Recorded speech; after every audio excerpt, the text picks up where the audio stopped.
Welcome back to Off Label Veterinary News, your source for commentary on animals, medicine, and practice life.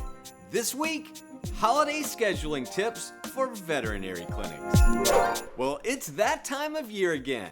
How can we survive the period from Thanksgiving until New Year's? How can we turn the horrible holidays into a joyful workplace? I'd like to share with you some of my top tips. Some of the most common causes of holiday drama include the equitable and fair scheduling of staff, dealing with busy travel schedules, handling visitors both in our homes and in our clinics, juggling busy schedules of families with young children, and dealing with staff loneliness. The first tip I have for overcoming holiday drama is to anticipate anxiety. Let's face it, the holidays can be stressful for both us and our clients, and we don't want that stress and anxiety to be contagious throughout our teams. Understand that this is a normal response during the busy holiday times, and we want to be there for one another. One of the things we've done in our clinics is the kiss a cat routine. If I see a team member beginning to fray at the edges, we send them to our quiet cat room where they can stroke a pet for 4 or 5 minutes. This simple escape from the pressure of the clinic can sometimes be all it takes to get you through your day. So managers and owners, anticipate the anxiety of the holiday season, have a plan in place, and do everything in your power to mitigate and reduce the stress among your team. One of the biggest causes of stress in the holidays is dealing with busy staff schedules. What is fair? Who should get off when? So I encourage you to go ahead and take steps early.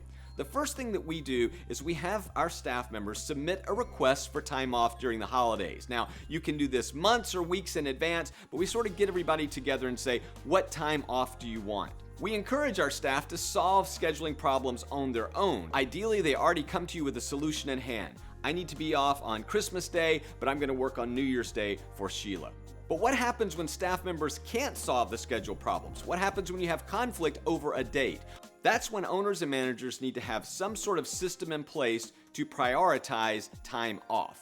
The first thing we evaluate is the previous holiday schedule. For example, if you worked on Thanksgiving, then you may be off on Christmas or New Year's Day. We also look at previous holiday cycles. If you worked last Christmas morning, then this year perhaps we can schedule you off. Managers should also take into consideration special circumstances. For example, if a team member hasn't been home to visit their family in a year or so, we may have to make accommodations for them. And then finally, we do tend to prioritize families with young children for certain holidays. If a team member has a young child and they want to be home on Christmas morning, that might be a good opportunity to swap out with a younger staff member without children for New Year's Day, because we know they probably don't want to be coming in after a long New Year's Eve.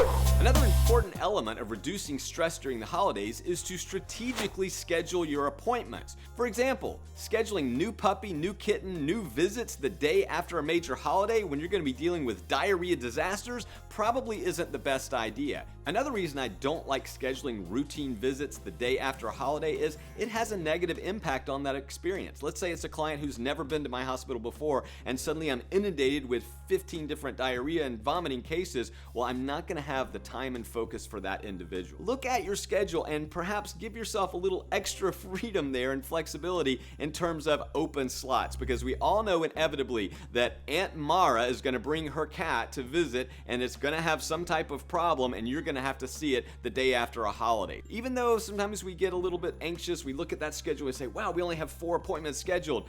Trust me, the day after a holiday, it will fill up, and quickly. Another thing we found success with is to go ahead and make that last appointment of the day maybe an hour earlier before a holiday. We know we're not going to be going home early during a holiday, but maybe it gives us a little bit of cushion in our schedule, allowing us to go home on time the night before a big holiday. Another caution about overscheduling during the holidays is it takes its toll on team morale. Nothing is more stressful than already being stressed about the holidays than to see a schedule full of GI distress. If we have a little bit of dip in appointment revenue during this holiday period, I'm okay with that because we probably will make it up in additional food sales or boarding or whatever. The reality is I'm looking after my team's morale and trying to keep them as joyful as possible. So as we prepare for a busy holiday boarding schedule, Do things to make it easier for you and to help you keep more organized. Limiting personal items may be a solution.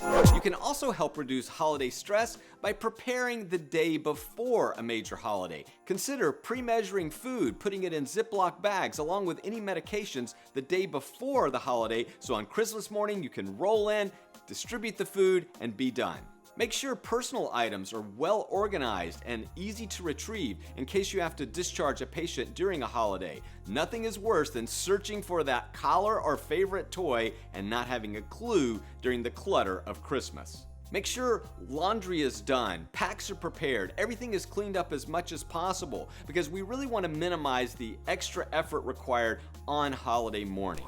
Try to make working on a holiday as fun as possible.